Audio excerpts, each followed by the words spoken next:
Salut tout le monde, c'est Pavel, le projet Mind Cash. Vous êtes sur la chaîne qui est consacrée aux investissements et au trading. C'est le dimanche, comme tous les dimanches, nous sommes ensemble pour notre traditionnel café du dimanche pour parler de la bourse, des grandes tendances, de tout ce qui s'est passé la semaine dernière. Donc vous voyez, c'est un beau paysage derrière moi. C'est le coucher du soleil dans la Haute-Savoie, donc vous pouvez en profiter ensemble avec moi. Donc chez vous c'est le matin, moi c'est encore le soir, donc malheureusement, vu les contraintes horaires, je suis obligé de préenregistrer ces vidéos.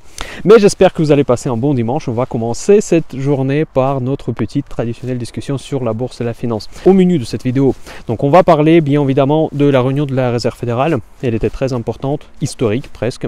On va parler de la géopolitique. Désolé pour ceux qui n'aiment pas ce sujet, je ne peux pas s'en passer. Je suis désolé, je sais que sur Telegram, vous me dites tous que vous en êtes marre de ce sujet. Moi aussi, je vous assure, j'aime pas du tout ce sujet. J'aimerais bien en finir un jour. Mais par contre, c'est ça qui dirige les marchés actuellement. On ne peut pas faire autrement. Donc du coup, on doit faire toujours une analyse, un constat de ce qui se passe actuellement, parce que en fonction de ça, que les bourses vont avancer dans telle ou telle direction. Donc après, je vous ai parlé aussi de ma stratégie, ce que je fais actuellement sur les marchés. J'ai enregistré hier une vidéo que je vous invite à regarder obligatoirement. Non, c'est une blague bien sûr. Donc la vidéo des actions que moi je trouve intéressantes à acheter. J'ai également mentionné les actions qui peuvent paraître intéressantes à acheter tout de suite, notamment les actions de luxe où j'ai beaucoup plus de réserves. Donc regardez cette vidéo, elle est intéressante. Voilà. Bon, et en plus on va parler de 2-3 sujets encore que j'ai préparés pour aujourd'hui. Voilà, donc on va commencer par la Réserve fédérale. Pourquoi elle était historique? Parce que ça y est, on a remonté les taux. On a remonté les taux d'un chouïa de 0,25%, ça ne change pas grand chose, mais c'est surtout le discours après cette décision qui était important, où Jérôme Powell nous a promis qu'on va monter encore 6 fois, donc du coup cette hausse de taux est au menu pour cette année 2022. Donc l'année 2022, clairement, elle est exceptionnelle là, sur tous les fronts, on peut le constater déjà, je pense. Et donc, est-ce que ça sera vrai, est-ce que ça sera faux? On verra, c'est l'histoire, c'est l'avenir qui nous dira. Je pense que c'est fort probable.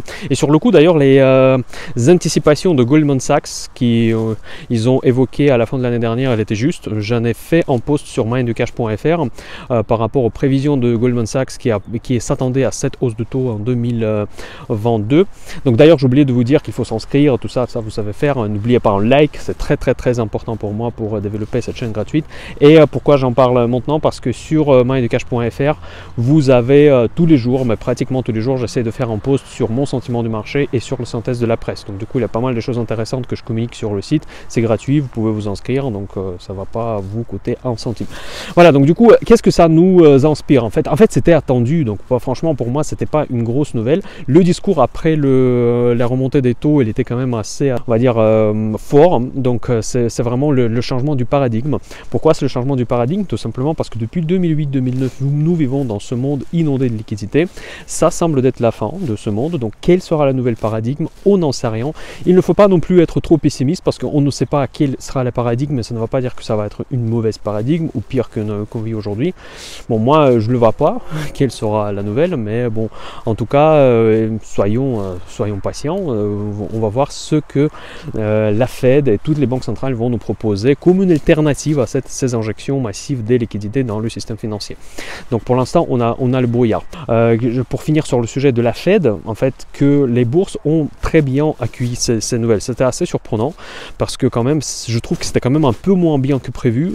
On s'attendait largement à la hausse des taux, ça c'est sûr à certains, mais je ne pense pas que les marchés s'attendaient. En tout cas, il y a eu unanima sur le fait qu'ils vont faire encore 6 fois, donc je pense que c'était quand même plutôt une mauvaise nouvelle de point de vue d'accès aux liquidités, mais pourtant le marché a interprété super bien. Les 2 séances après post-Fed ont été très positives.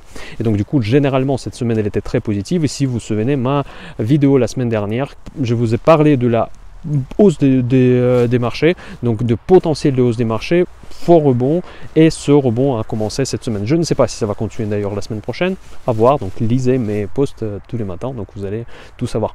Donc voilà, maintenant je passe à la géopolitique, je vais essayer de faire court. Donc il n'y a pas beaucoup de nouvelles, franchement. Il y a eu des pourparlers entre l'Ukraine et la Russie.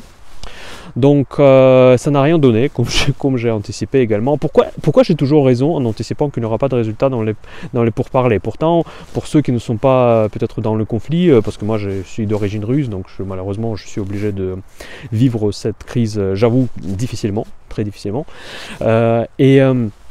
Pourquoi je suis toujours pessimiste par rapport à cela, même si j'essaye d'être optimiste généralement sur la chaîne? Tout simplement parce qu'il y a des points où il ne peut pas y avoir un accord, parce que la Russie, bon, je ne veux pas parler pour la Russie, parce que je peux parler pour Vladimir Poutine, qui est dans l'esprit purement complotiste. Donc du coup, il accuse des choses à l'Ukraine qui ne sont pas, qui n'ont jamais eu lieu. Et donc après, il y a des disputes territoriales, donc la Crimée, c'est même pas le point de négociation, parce que c'est sûr que la Russie ne va pas accepter. Il considère ça comme faire partie de la Russie. Mais par contre, il n'y a pas que ça. Il y a aussi des régions pseudo-séparatistes, même si bon, il était nommé séparatiste par les Russes aussi. Et ils sont devenus séparatistes quand les Russes sont arrivés. Donc voilà, c'est plus exactement, c'est comme ça. Mais c'est le sujet le plus difficile. À mon avis, c'est le sujet le plus difficile parce qu'ils mettent en avance les acquis de ces pourparlers, comme quoi l'Ukraine, elle accepte la neutralité. Mais je pense que l'Ukraine n'a jamais été vraiment contre la neutralité parce qu'il s'en fiche d'être armée. Elle veut tout simplement la sécurité pour qu'elle ne se fasse pas attaquer par son voisin. Donc je pense que c'est plutôt ça leur point. Mais le point central, c'est franchement le statut de ces deux républiques. Je ne veux pas trop m'enfoncer dans le sujet géopolitique, même si ce sujet me passionne, je connais pas mal de choses là-dessus. Mais en gros, je ne pense pas qu'il y aura un accord là-dessus, parce que si jamais il y aura un accord que l'Ukraine va accepter, dans ce cas-là, ça va être une défaite politique pour Vladimir Poutine. Et sur le terrain du bataille, il n'y a pas beaucoup de succès pour Poutine, clairement, parce qu'ils n'ont pas avancé depuis la semaine dernière. Il y a eu même des contre-attaques des Ukrainiens sur plusieurs fronts. Et donc maintenant, je vous dis tout le temps, toutes les semaines, que le scénario de base pour la plupart des analystes, c'est que la Russie va aller jusqu'au bout, elle va avoir ce qu'elle veut, mais ça devient de plus en plus difficile. Toutes les semaines, ça n'avance pas. Toutes les semaines, ça devient de plus en plus difficile pour Vladimir Poutine.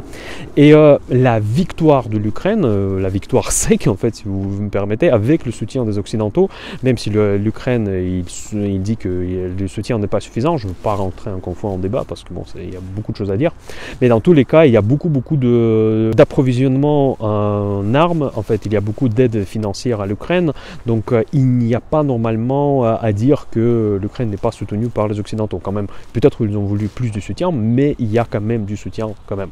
Voilà. Dans ces circonstances, la Russie qui est bloquée, qui est financièrement en difficulté, elle compte sur la Chine. Elle compte énormément sur la Chine. Il y a eu des informations qui ont été publiées par les médias très respectueux. Ce sont les médias qui ont fait la référence sur les services de renseignement américains. D'ailleurs, on fait beaucoup de blagues sur les services de renseignement américains, mais ils ont eu raison par rapport au début de la guerre en Ukraine.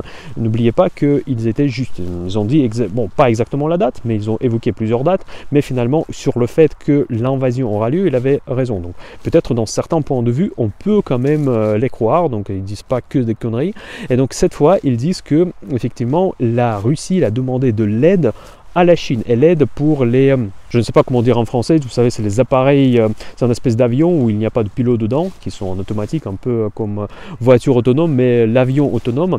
Et en plus, ils ont demandé de la nourriture pour les soldats. Vous imaginez, c'est incroyable quand même, parce que Poutine, pendant des années et des années, il faisait les dessins animés avec des super modernes missiles qui traversent tout le continent, et maintenant, ils ne sont même pas capables de fournir de la nourriture à ces soldats. Après, il faut croire, encore une fois, au service de renseignement américain, mais vu comment cette guerre est organisée par Poutine, par ses généraux, ça me paraît quand même assez probable. Donc du coup, Vladimir Poutine, il a tout misé sur la Chine. Et à la fin de la semaine dernière, il y a eu les discussions entre Xi Jinping et Joe Biden, en fait, où Joe Biden, il a averti le président chinois des dangers, des sanctions possibles contre la Chine, cette fois, en cas s'il décide finalement de soutenir la Russie. Après, ici, je pense que ça, c'est encore, je suis obligé de parler de la politique, désolé, mettez-moi un dislike si vous voulez, si vous n'aimez pas la politique, mettez-moi des dislikes. En fait, moi, je trouve que ils font une erreur. Les Américains, cette fois, ils font une erreur dans leur politique internationale, tout simplement parce que ils essaient encore une fois de menacer la Chine. Je pense que dans les circonstances actuelles, il faut au contraire chercher des alliances avec la Chine. Et là, je dis un petit peu sous réserve de ma mauvaise compréhension de la situation en Chine, parce que j'avoue que je ne connais pas bien. En fait, j'ai cherché une personne avec qui je pourrais interviewer par rapport à la Chine, parce que je m'intéressais à y investir. Bon, heureusement que j'en ai fait avec des options. Et donc, du coup, j'ai toute cette chute que nous avons vécue. Elle ne m'a pas touché tant que ça. Et on va encore en parler des actions, ne vous inquiétez pas, parce que la Chine, c'est un sujet à part entière cette semaine. Et donc du coup, je pense que quand même, il fallait chercher des alliances avec la Chine pour calmer Vladimir Poutine et vraiment réduire cette probabilité, ce risque énorme d'un conflit nucléaire. Je pense que tout le monde réalise que c'est vraiment c'est un danger ultime qu'on peut vivre. Et je pense que ni les États-Unis, ni la Chine, ni personne dans le monde, sauf peut-être Poutine, qui je ne sais pas en quel état d'esprit il est, ça n'intéresse personne de se faire exploser un bombe nucléaire. Donc je pense qu'on est tous d'accord là-dessus au moins. Et là-dessus, il fallait quand même coopérer avec la Chine pour trouver une solution et trouver un dialogue, en fait, en laissant probablement une porte de sortie à Poutine pour qu'il puisse sortir en sauvant la face, parce que je pense qu'il est déjà dans la merde en fait dans ce conflit, et sans cliquer le bouton rouge pour faire exploser le monde. Donc je pense que ça c'est plus prioritaire que menacer la Chine. Mais je ne sais pas, après je ne sais pas comment ça se passe le discours entre les Américains et les Chinois en ce moment. Je sais que c'était difficile pendant Donald Trump, ça n'était pas plus facile avec Joe Biden.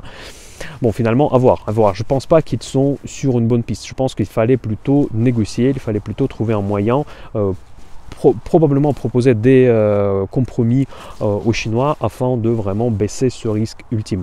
En fait, ce risque ultime que j'ai hedgé justement avec des positions en option put, parce que je vous ai dit déjà que ma stratégie actuellement, que je préserve mes grosses positions en bourse, mais par contre je pris les grosses protections également sur les marchés des options. Pour ceux qui font partie de mon club Option Invest, vous savez, bon, ça c'est pas bien compliqué. Bon, il y a des stratégies compliquées, mais celle-ci n'est pas compliquée sur le coup. Et donc je pense que voilà, donc je me suis protégé parce que je pense que les marchés peuvent rebondir. Vous savez, nous vivons un monde fou, mais franchement, nous vivons un monde absolument incroyable. Parce que aujourd'hui, si on regarde les fondamentaux, on est dans la merde, mes amis, mais clairement. Parce qu'on a le conflit géopolitique presque entre les pays nucléaires. Pas encore formellement, mais dans les faits, on a quand même un conflit entre l'OTAN et Poutine. Ça, c'est sûr et certain. Je pense qu'on est tous d'accord. Ensuite, on a l'inflation. On a l'inflation qui peut se transformer dans stagflation et même dans hyperinflation. Même si le dernier scénario, je trouve quand même assez peu probable. Ensuite, nous avons la hausse des taux qui est évidemment la conséquence de cette inflation. Donc du coup, on a toutes les conditions qui sont réunies pour que le marché baisse, pour qu'on ait vraiment, on passe dans une récession, n'est-ce pas? Et en plus, il y a le Covid qui revient. Donc je ne sais pas qu'est-ce qui peut se passer encore. Il faut que le météorite tombe sur notre chère Terre pour que ça devienne encore pire. Donc vraiment, l'année 2022, c'était même beaucoup plus compliqué que moi j'anticipais. J'anticipais que ça sera compliqué, j'en ai parlé dans mes vidéos de la fin d'année, mais finalement, je pense que ça va être encore plus compliqué que je pensais. Et donc là, maintenant, il ne faut pas non plus de créer d'autres conflits, en fait, d'autres tensions avec la Chine, parce qu'au moins, si on pourrait éliminer ce risque, ça serait déjà pas mal et ça serait déjà une bouffée d'oxygène. Et pourquoi je pense toujours qu'il faut garder les actions et pourquoi ça peut rebondir? Tout simplement parce qu'il y a l'analyse fondamentale, mais vous vous souvenez les trois piliers, il y en a quoi encore? Il y a l'analyse technique et l'analyse macro, mais l'analyse macro est fondamentale. Quand on parle de la macroéconomie, c'est la même chose. Donc pourquoi je parle de l'analyse technique? Parce que l'analyse technique, c'est la psychologie des marchés, c'est la psychologie des foules. En fait, le problème, c'est que ce conflit ukrainien, il a accumulé une telle quantité des émotions qu'un moindre bonne nouvelle, ça c'est prêt d'exploser, mais vraiment exploser à la hausse. Vous voyez, cette semaine, elle était explosive. Et c'est là je passe doucement sur la tendance boursière. C'est que cette semaine, elle était très positive. On ne l'a pas vu depuis longtemps, depuis beaucoup de mois, on n'a pas vu une semaine aussi positive. Surtout sur la Chine. Sur la Chine, on a vu des mouvements à 30% sur certaines actions, même plus que 30%. Donc heureusement que j'étais positionné avec des options. Donc du coup ça m'a pas beaucoup tué de nerfs. En fait j'étais assez tranquille biche là-dessus.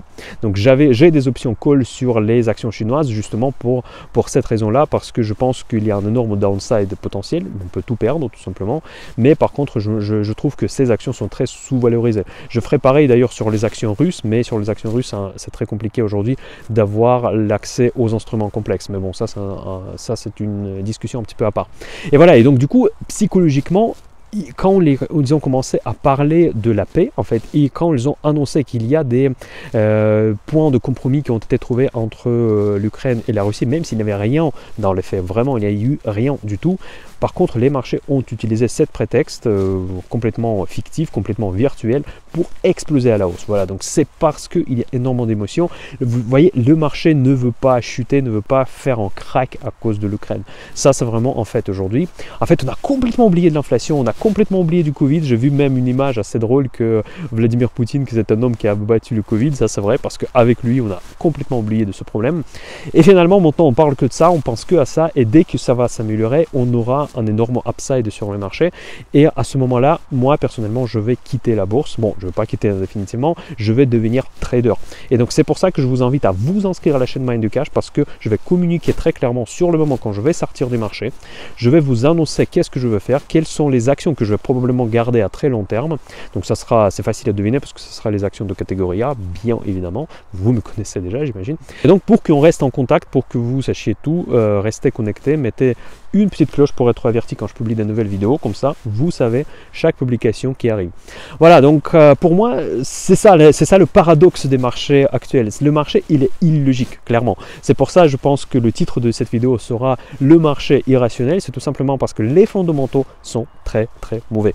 Donc par contre on a le potentiel de hausse pourtant qui est présent, à cause purement de la psychologie de marché, de sentiments, de cette concentration des émotions autour de la crise ukrainienne qui va se terminer un jour. Ça va se terminer par, je sais pas, par un défaut de la Russie, par, je sais pas, départ de peut-être dans un autre monde de Vladimir Poutine, j'en sais rien ce qui va se passer, mais dans tous les cas il y aura quelque chose qui va forcément arrêter cette guerre. J'ai du mal à croire à cette guerre durable parce que déjà la Russie ne pourra pas se permettre, à moins que la Chine s'intervienne et commence à soutenir ouvertement la Russie. Je pense que c'est là où les Américains doivent travailler correctement pour ne pas arriver à cela, et je n'ai pas l'impression qu'ils sont dans cette bonne démarche.